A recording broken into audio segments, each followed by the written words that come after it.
Constipation, कब्ज, पेट का अच्छी तरह से साफ ना होना, पार्किंसन जिसमें हाथों में इस तरह के ट्रेमर्स वगैरह आने लगते हैं। इस डिसीज में भी कॉन्स्टिपेशन का इशू आता है। एब्डोमिनल हर्निया, अगर बहुत ज्यादा ओबेसिटी है तो भी कॉन्स्टिपेशन का इशू आएगा। IBS, ये भी एक पेट से संबंधित प्रॉब्लम है, दर्द भी रहता है, बार बार मोशन के लिए फीलिंग होती है। कॉन्स्टिपेशन की जो वजह है वो है आज का मॉडर्न लाइफ स्टाइल। अगर आप टाइमली नहीं खा रहे हो खाना तो क्या होता है कि वायु का दोष बढ़ेगा। डाइट में मोस्ट प्रोबेबली आप जंक फूड वगैरह खा रहे हैं, जैसे पिज्ज़ा है, बर्गर है, मोमोज है। तो जब आप ये खाते हो तो इसका प्रॉपर डाइजेशन नहीं हो पाता है, पचता नहीं है खाना ठीक से, और फाइनली क्या होता है कि वो इंटेस्टाइन में जो वेस्ट होता है वो जाके चिपक जाता है। स्टूल पास ही नहीं होगा। जब वेस्ट आंतों में रह जाएगा तो वायु, पित्त और कफ आयुर्वेद के हिसाब से तीनों दोष प्रकोपित होंगे।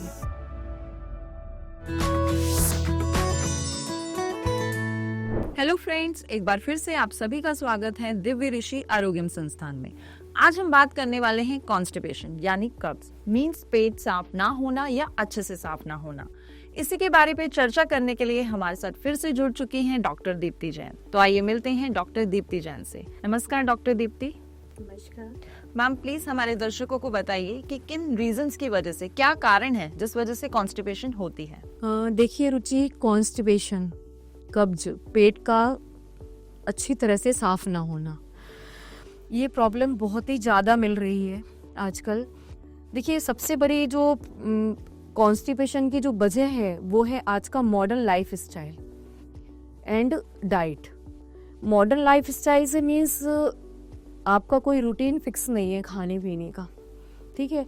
अगर आप टाइमली नहीं खा रहे हो खाना तो क्या होता है कि वायु का दोष बढ़ेगा, ठीक है।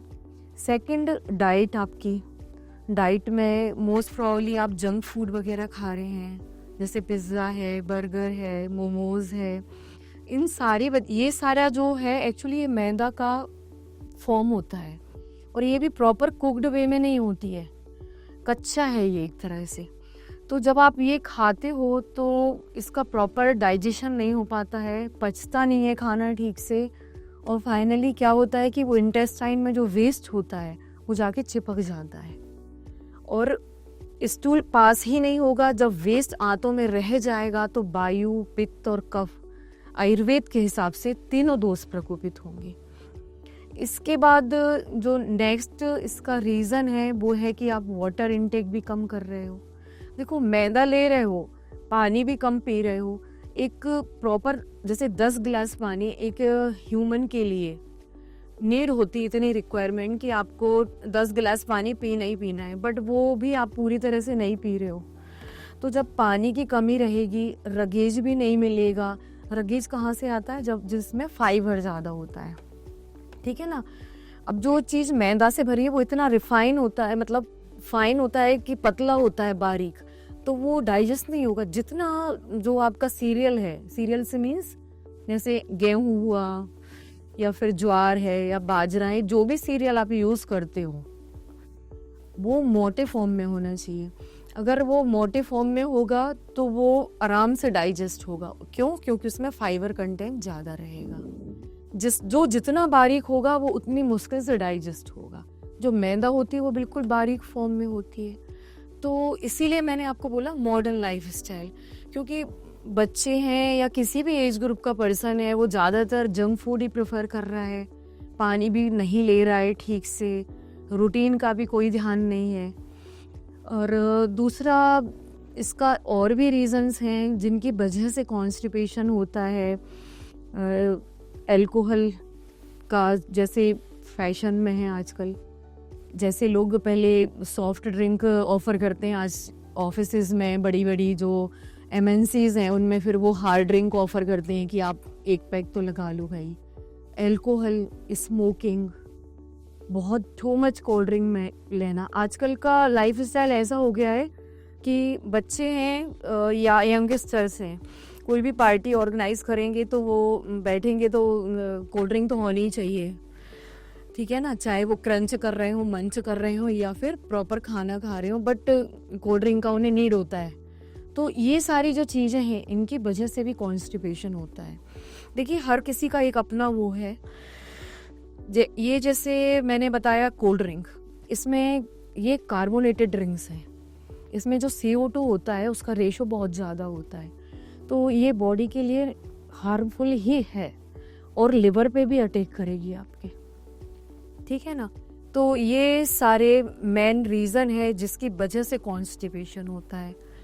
और जो सबसे बड़ा इश्यूज आ रहा है, हम अगर कहीं बहुत ज़्यादा एंगेज हैं, मीन्स हमारी कोई मीटिंग चल रही है या कोई बहुत ही डीप डिस्कशन चल रहा है जिसे हम छोड़कर नहीं जा सकते, तो क्या करते हैं हम जैसे या सभी लोग, जो नेचुरल अर्जेस होती हैं आपकी, नेचुरल प्रेशर है, उनको रोक लेते हैं, ठीक है ना। रोकने की वजह से क्या होता है कि स्टूल हार्ड हो जाता है और फाइनली कॉन्स्टिपेशन डेवलप होता है। डॉक्टर दीप्ति, ये बताइए क्या कुछ ऐसी बीमारियां भी हैं जिसकी वजह से कॉन्स्टिपेशन होता है?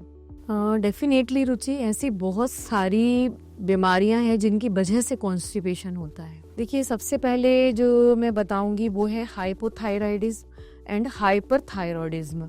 ये दोनों ही थायराइड से होने वाली प्रॉब्लम है। एक में थायराइड का लेवल है कम हो जाता है, एक में बढ़ जाता है, TSH, और कम बढ़ेगा एक में हाइपो में, एंड हाइपर में T3 एंड T4 का लेवल डिस्टर्ब होता है। नेक्स्ट है पार्किंसन। ये मोस्टली जो ज़्यादा एज के पर्सन होते हैं, अबव 50 या 60 से ऊपर मिलती है ये डिसीज, जिसमें हाथों में इस तरह के ट्रेमर्स वगैरह आने लगते हैं। This is Parkinson disease.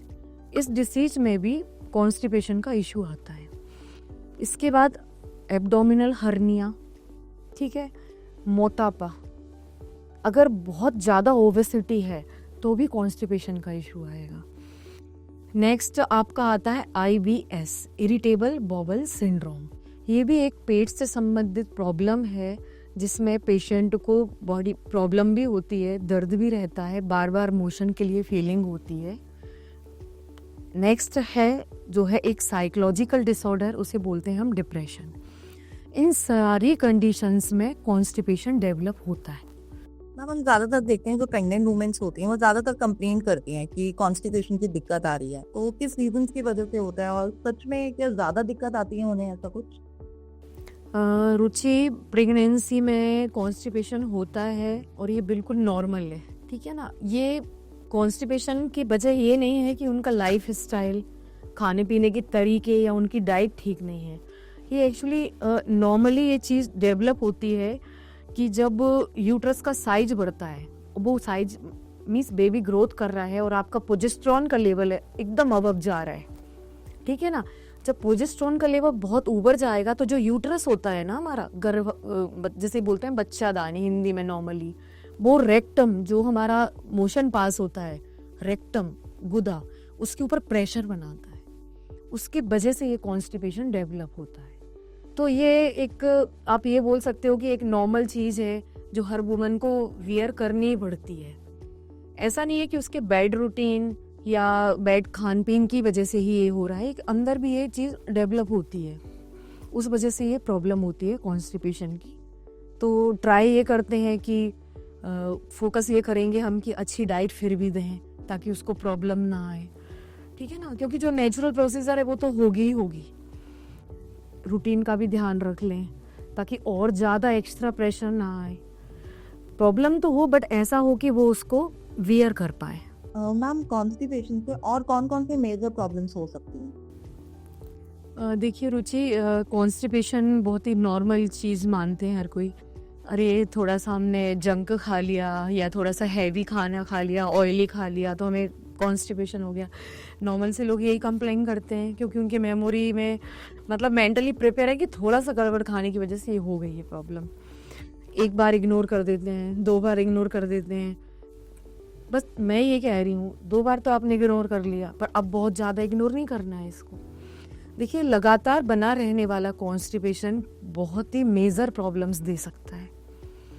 उन प्रॉब्लम्स में सबसे जो बड़ी प्रॉब्लम है वो है आजकल पाइल्स। पाइल्स में क्या होता है, पाइल्स पहले मैं थोड़ा सा आपको एक्सप्लेन करके बताती हूँ कि पाइल्स क्या है। पाइल्स को आयुर्वेद में अर्श भी बोला है, ये एक बेसिकली एनस का रोग है, एनल रोग है, ठीक है ना। तो पाइल्स में जो कहते हैं कि जो एनस की जो वेन्स होती है ना वो डायलेटेड हो जाती हैं और फैल जाती हैं, वो बोलते हैं मस्से तरह की स्ट्रक्चर डेवलप हो गई है। अब वो सिर्फ एक स्ट्रक्चर डेवलप नहीं हुई है, अगर पाइल्स आपको है तो वो बहुत पेनफुल होगा, दर्द होगा, उसमें स्वेलिंग भी होगी, ठीक है ना। और नेक्स्ट कॉन्स्टिपेशन लगातार बना रहेगा तो पाइल्स तो देगा ही देगा, साथ में एनल फिशर भी डेवलप हो जाता है। एनल फिशर मतलब आप समझते हो एक टीयर से मीन्स जगह का कट जाना। देखो एक एनस में एक सॉफ्ट टिश्यू से मिलकर बना है, जब हार्ड स्टूल वहां से निकलेगा तो वहां पे कुछ ना कुछ इंजरी करेगा उसकी बॉल के ऊपर, ठीक है ना, एनल बॉल के ऊपर, तो वहाँ फिशर बन जाता है, कट जाता है, तो वो बहुत इरिटेटिंग मतलब बहुत पेनफुल हो जाता है। उसके साथ फिर क्या होगा कि आप स्टूल पास करोगे तो उसमें ब्लड आने लगेगा, ठीक है ना। तो ऑब्वियसली दोनों ही प्रोसीजर बहुत पेनफुल है। और भी अगर हम इग्नोर करते हैं तो पाइल्स तो डेवलप होगा, एनल फिशर भी होगा, वो कई लोगों में देखा जाता है कि वो फिस्टुला में कन्वर्ट हो जाता है, जिसे आयुर्वेद में भगंदर बोला है। अब फिस्टुला क्या होता है कि ट्रैक बना लेता है अपना अंदर ही अंदर, तो उसको फिर वो एक बड़े प्रोसीजर की तरफ आप जा रहे हो, ठीक है ना। तो एक कॉन्स्टिपेशन ने इतनी सारी आपको प्रॉब्लम दे दी है। अब पाइल्स के भी दो तरह के टाइप होते हैं, एक्सटर्नल पाइल्स होता है, इंटरनल पाइल्स होता है। एक्सटर्नल पाइल्स एक बार बंदा वियर कर लेगा, पर इंटरनल पाइल्स बहुत प्रॉब्लम देता है, क्योंकि जो स्ट्रक्चर मैं आपको बाहर बता रही हूँ ना, बर्ड्स की, मस्से की, वो अंदर भी बन जाती है। जो स्टूल गया टाइट, वहीं से आपका इरिटेशन शुरू हुआ और ब्लीडिंग होना शुरू हो जाती है।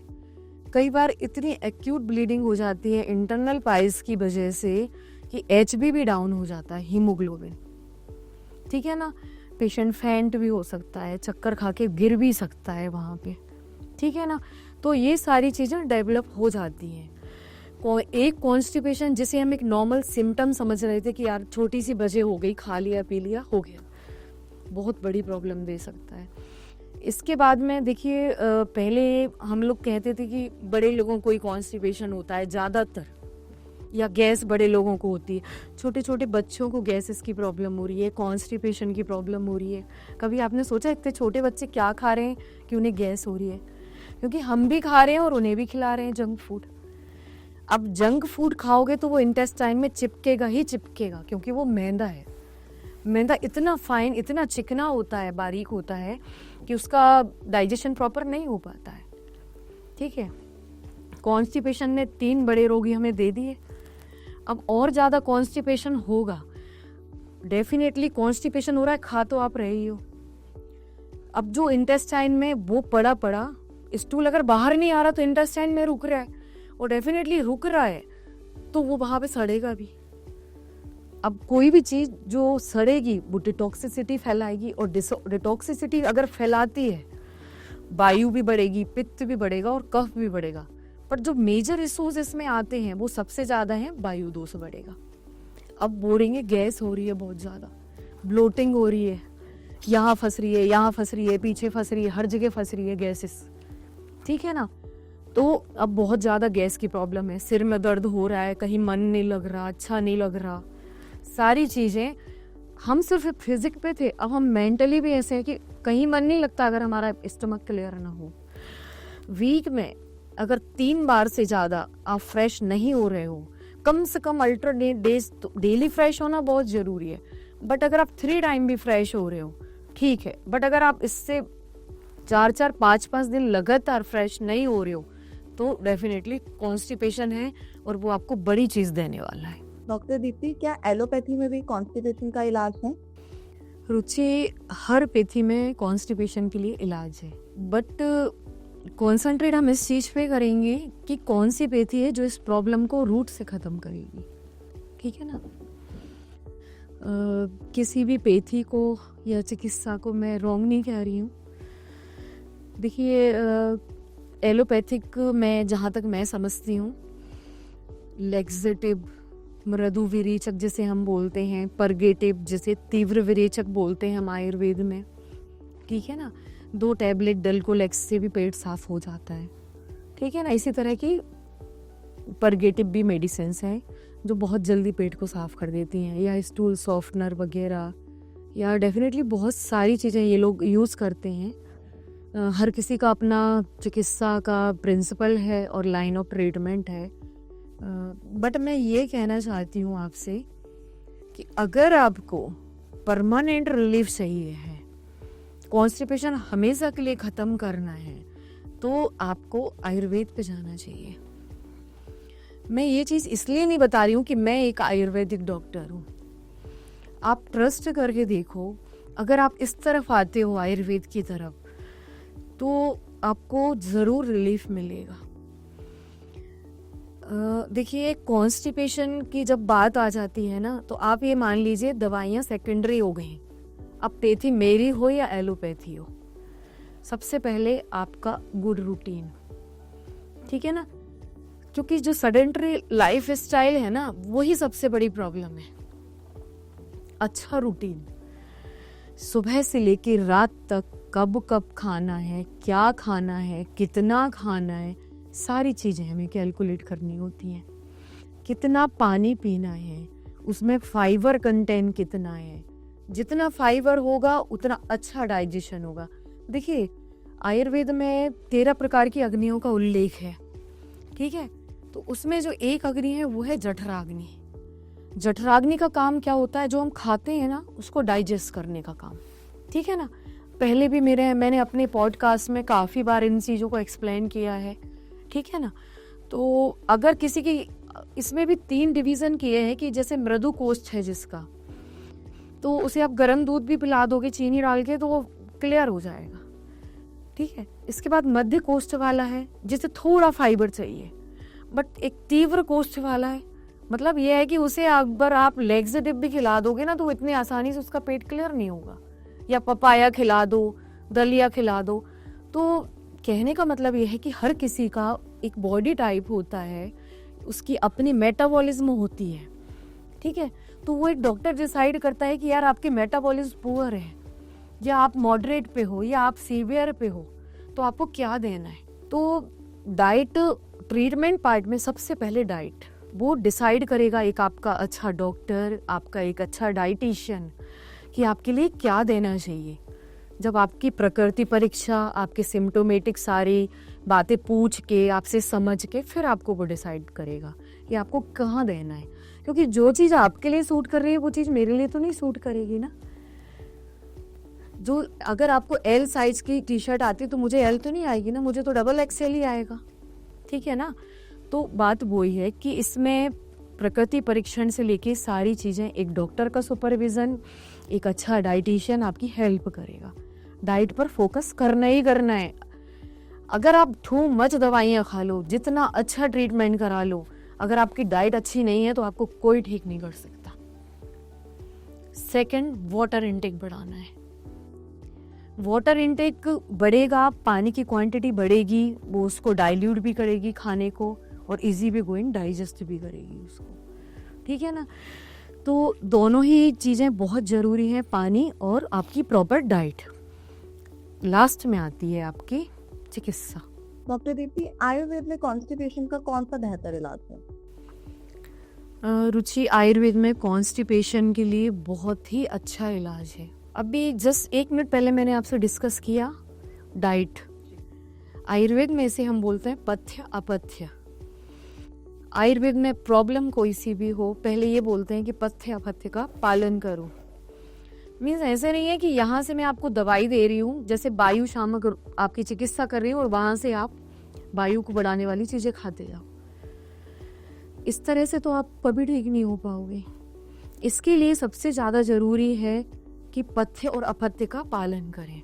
अब अगर आपको कॉन्स्टिपेशन है तो पथ्य ये चीज़ें हैं जैसे कि आप हरी सब्जियाँ, ग्रीन लीफी वेजिटेबल्स, घिया, तोरी, भिंडी, ब्रिंजल, फलियाँ, बंद गोभी, फूल गोभी, टमाटर, पालक, सरसों, साग, मेथी, बथुआ, सीताफल, सारे फ्रूट्स जिनमें फाइबर ज़्यादा होता है, ठीक है।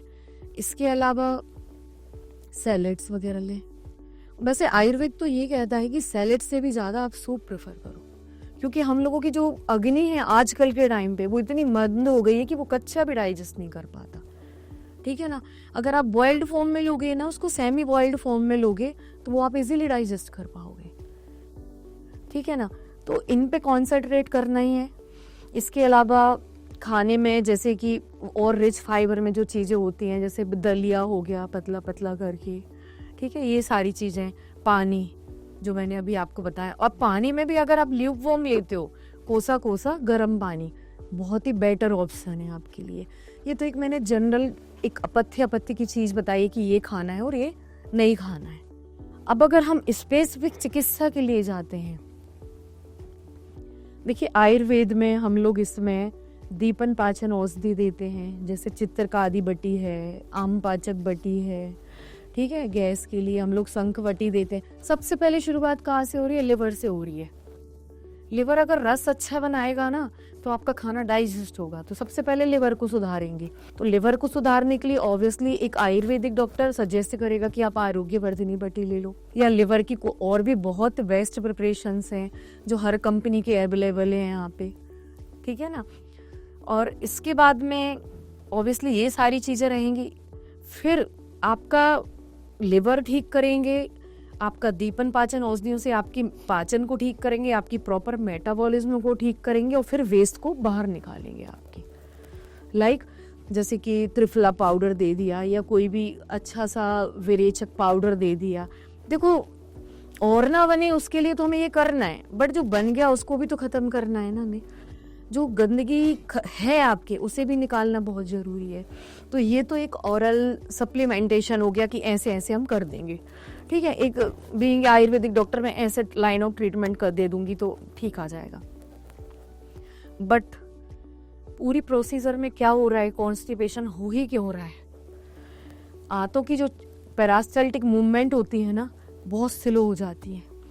नॉर्मल जो हेल्दी होगा उसकी जो पेरास्टल्टिक मूवमेंट है ना वो बिल्कुल ठीक चलेगी, उसको इस तरह के इश्यूज नहीं आएंगे। जिसको कॉन्स्टिपेशन है उसकी स्लो हो जाएंगी। स्लो होने की वजह क्या होती है? वायु दोष। और वायु की वजह क्या है? वायु की वजह से क्या होती है? ड्राइनेस आती है आंतों के अंदर, ठीक है। अब इसके लिए मैं बता रही हूँ आपको स्पेसिफिक चिकित्सा, अनुवासन बस्ती, ठीक है। अनुवासन बस्ती में हम क्या करते हैं? ये पंचकर्मा का एक टाइप है, ठीक है। आयुर्वेद में 80 प्रकार के वायु के रोगों की एकमात्र चिकित्सा है बस्ती। आचार्यों ने उल्लेख करा है कि अगर सिर्फ बस्ती का ट्रीटमेंट कर दो तो 50 प्रकार के दोष खत्म हो जाते हैं, 50 प्रकार की बीमारियों पर कंट्रोल कर सकते हैं। बस्ती भी 2-3 तरह की होती है, पर ये जो प्रॉब्लम है, जहां हम ड्राइनेस का जहां हमारा कॉन्सेप्ट है, वहां हम सजेस्ट करते हैं अनुवासन बस्ती, ठीक है ना। अनुवासन बस्ती में जो मेडिकेटेड ऑयल होता है, रेक्टल रूट से जहाँ से आप मोशन पास करते हो, एक सीरिंज लेते हैं, उसमें कैथेटर को कनेक्ट करते हैं, उसमें ऑयल डालते हैं, जैसे लाइका सहचर आदि ऑयल है, स्मॉल क्वांटिटी ऑफ एरंड ऑयल है, और पूरा अंदर 15 सेंटीमीटर तक पाइप को कैथेटर को डाल के पूरा अंदर पुश कर देते हैं। ये प्रोसीजर हम कंटिन्यू जब करते हैं, इसके बहुत सारे बेनिफिट आते हैं।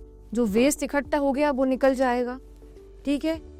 निकालने के बाद में जो आते हैं उनमें लुब्रिकेसी आ जाएगी। ऑयल का काम क्या होता है? चिकनापन, स्निग्धता लेके आना। अब जब लुब्रिकेसी आएगी तो आंतों की जो गतियां होंगी वो बिल्कुल प्रॉपर वे में आ जाएंगी आपकी, ठीक है। एक ये तरीका होता है। विरेचन भी करते हैं हम इसमें, ठीक है। विरेचन का एक अपना बहुत बड़ा 15 दिन का एक प्रोसीजर होता है, जिसे कंप्लीट होने में अप्रोक्स 15 दिन लग ही जाते हैं, वो भी हम इसमें करते हैं। मैं अपने एक्सपीरियंस से या अपनी प्रैक्टिस में पार्शियली विरेचन भी करती हूँ, जिसमें एक मिनिमम अमाउंट में घृतपान कराती हूँ, जिसका बहुत ही अच्छा रिजल्ट है।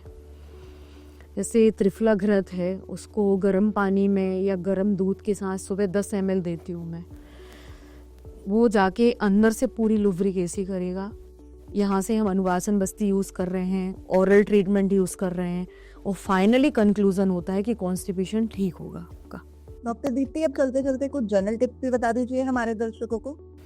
ओके, देखिए नॉर्मल टिप्स में सबसे पहले अपनी डाइट में जैसे फ्रूट्स अगर आप लेते हो डेली, तो फ्रूट्स में पपाया इंक्लूड करो। डेली रात में सोने के पहले पपीता खाओ। पपीते में पेपिन नेम का एक एंजाइम होता है जो डाइजेशन में हेल्प करता है, ठीक है ना। इसके साथ में गरम दूध में आप जो बड़ी वाली किशमिश होती है ना, जिसे मुनक्का बोलते हैं, ठीक है ना, उसको डाल के बॉइल्ड करके रात में सो सकते हैं, उस कंडीशन में जब आपको डायबिटीज़ ना हो, क्योंकि उनका शुगर लेवल उसमें ज़्यादा है। अगर आप डायबिटिक हैं तो ये आपके लिए ठीक नहीं है।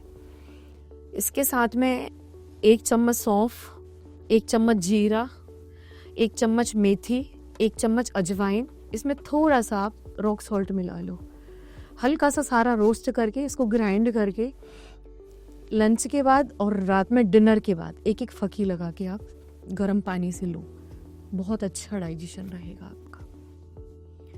इसके साथ में बहुत ही ज़्यादा प्रॉब्लम है तो अगर आप रात का डिनर अर्ली करते हो, लाइट करते हो, तो आपका कॉन्स्टिपेशन तो रहेगा ही नहीं आपको, क्योंकि देखो अगर आप अर्ली डिनर करते हो टाइमली, तो पानी लेने के लिए भी आपके पास सफिशिएंट टाइम होता है, जो आपके खाए हुए खाने को डाइजेस्ट करने में आपकी हेल्प करेगा, ठीक है। और खाने में ट्राई करो कि बिल्कुल लाइट हो खाना, जैसे पतला पतला दलिया है। अगर आप बहुत कॉन्स्टिपेटेड हो, परेशान हो रहे हो, उसमें लॉट्स ऑफ ग्रीन वेजिटेबल्स, अदरक है, लहसुन है, हींग है, अजवाइन है, इनसे उसका तड़का लगाओ। देन उसमें 2 चम्मच गाय का घी डालो, सुबह आप बिल्कुल फ्रेश हो जाओगे। और अगर आप कॉन्टिन्यूस ये प्रोसीजर करते हो 8 दिन में, तो अगले 15वें दिन आपको कॉन्स्टिपेशन रहेगा ही नहीं। Thank you so much doctor Deepti इतनी अच्छी जानकारी देने के लिए। तो दर्शकों, आई होप आपको आज की वीडियो पसंद आई होगी। अगर आपको भी कॉन्स्टिपेशन से रिलेटेड कोई भी जानकारी चाहिए तो स्क्रीन पे दिए गए नंबर पर आप कॉल कर सकते हैं, या फिर हमारी वीडियो पे कमेंट भी कर सकते हैं, या फिर आप हमारे संस्थान पे विजिट भी कर सकते हैं। मिलते हैं नेक्स्ट वीडियो में, तब तक के लिए धन्यवाद। हमारे संस्थान का एड्रेस है दिव्य ऋषि आरोग्यम संस्थान 468/1, first floor, Shivaji market, Pitampura 110034।